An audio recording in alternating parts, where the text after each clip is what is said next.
आपने विद्युतीकरण की भी चर्चा की।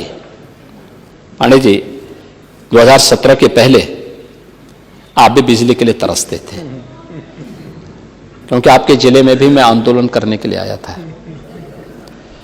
और तब बिजली नहीं मिलती थी। तब यूपी के बारे में क्या मान्यता थी? मान्यता यह थी कि जहां से सड़कों पे गड्ढे प्रारंभ हो और जहां से शाम के समय अंधेरा शुरू हो जाए, मान लो उत्तर प्रदेश की सीमा शुरू हो गई है। आज आप उत्तर प्रदेश में सहारनपुर से सोनभद्र तक चले जाइए, बलिया से बिजनौर तक चले जाइए, आप लखीमपुर खीरी सिद्धार्थनगर से लेकर के और चित्रकूट तक चले जाइए, किसी भी जनपद में आप सायंकाल एक बार देखेंगे हर जगह बिजली जगमगाती हुई दिखाई देगी।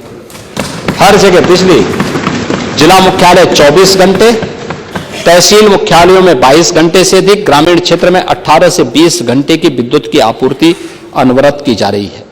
आपने एक मुद्दा बात कही है और जेन्युइन मुद्दा भी मुझे लगता है। यद्यपि माननीय विधायकों को, माननीय जनप्रतिनिधियों को विद्युत इंफ्रास्ट्रक्चर के लिए पैसे देने की आवश्यकता नहीं होनी चाहिए, क्योंकि सरकार पर्याप्त पैसा दे रही है।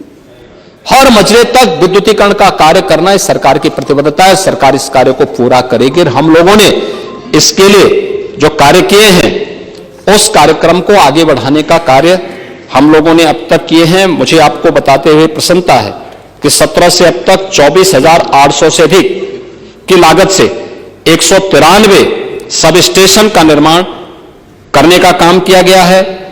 कानपुर में 600 मेगावाट की घाटमपुर जो तापीय परियोजना है, इसकी 3 यूनिट की इकाई का प्रथम कार्य 24 यानी 12 दिसंबर 24 में पूर्ण कर ली गई है और द्वितीय और तृतीय इकाई के निर्माण का कार्य हम 25 में, अगस्त 25 यानी मई 25 और अगस्त 25 में इसको पूरा करेंगे।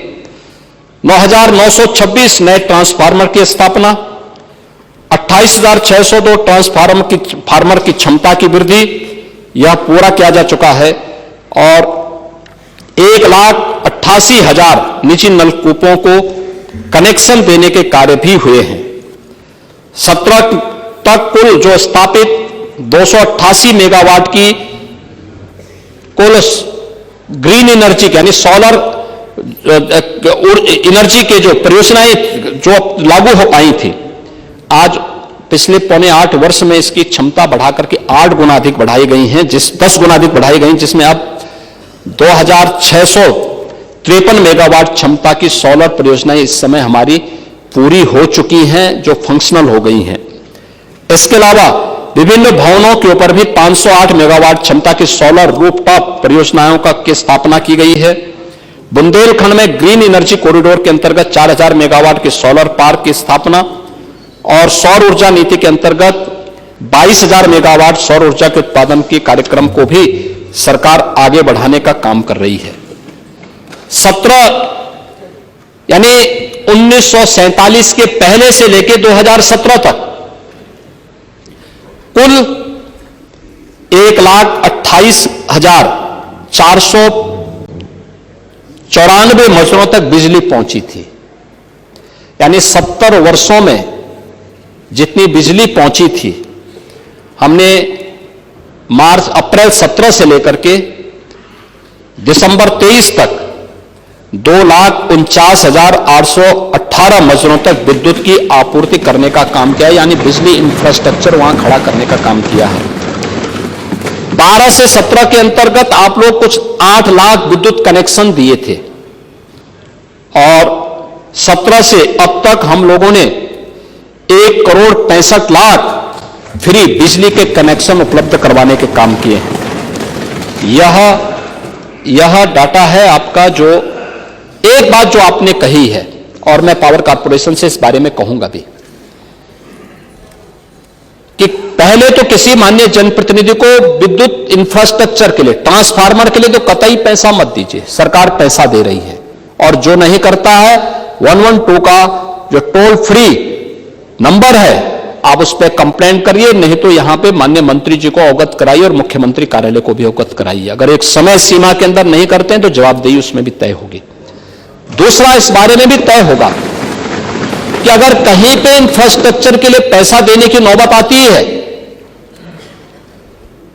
तो यह कार्य जनपद स्तर पर ही तय हो जाए। एस्टिमेट बनाने से लेकर के उसकी आपूर्ति तक, यह उनके डिस्कॉम तक जाने की नौबत ही ना आने पाए, यह हम सुनिश्चित करेंगे। और इसके बारे में हम विभाग से भी कहेंगे कि इस पर वह सुनिश्चित करें। लेकिन हम एक बात और कहना चाहेंगे कि आज ये पहली सरकार है जिसने 14 लाख किसानों के निजी नलकूप के बिल को समाप्त करते हुए, माफ करते हुए किसानों की आय को अभिवृद्धि करने का काम भी किया है। महोदय, आपने इस बारे में हर व्यक्ति जानता है 2017 के पहले की क्या स्थिति थी। 2017 में सरकार आई, पहला कैबिनेट का फैसला था अन्नदाता किसानों की ऋण माफी का। हमने 86 लाख किसानों का 36,000 करोड़ रुपए का कर्ज माफी का कार्यक्रम आगे बढ़ाया था और बाकायदा सर्टिफिकेट जारी किए थे, बैंकों के साथ उनकी बैठक करवाई थी। 2017 से पहले किसान से सीधे प्रोक्योर नहीं होता था, उससे क्रय सीधे नहीं होता था, बीच में दलाल होते थे।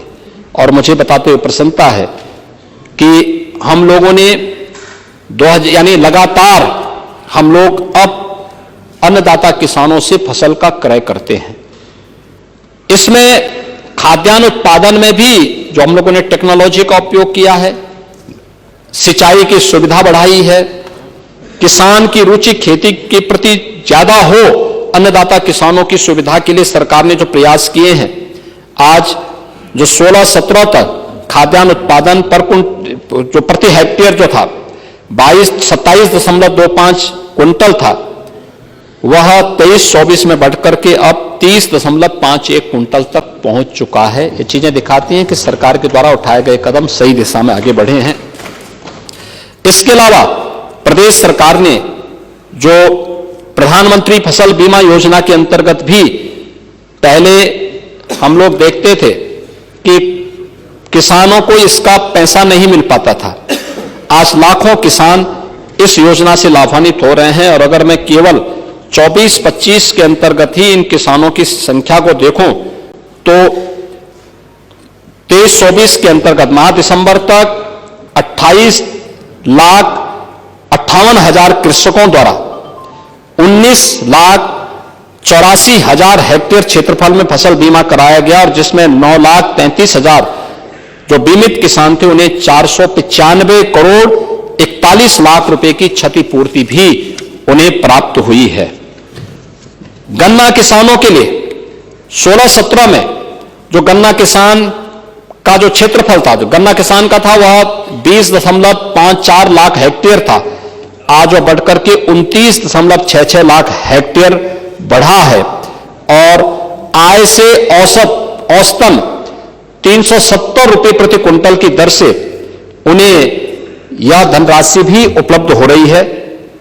महोदय, 16-17 में गन्ना उत्पादक किसान प्रति हेक्टेयर 72 टन प्रति हेक्टेयर वह पैदा करने की सामर्थ्य रखता था, आज वह 24-25 में उसकी जो पैदावार हुई है वह 85 टन प्रति हेक्टेयर हुई है, यानी उसमें वृद्धि हुई है। और मुझे बताते हुए प्रसन्नता है कि 17 से अब तक जो हम लोगों ने 45-46 लाख गन्ना किसान हैं, इनको 2,73,000 करोड़ रुपए से जो रिकॉर्ड गन्ना मूल्य है, यह गन्ना मूल्य का भुगतान भी गन्ना किसानों के खाते में गया है।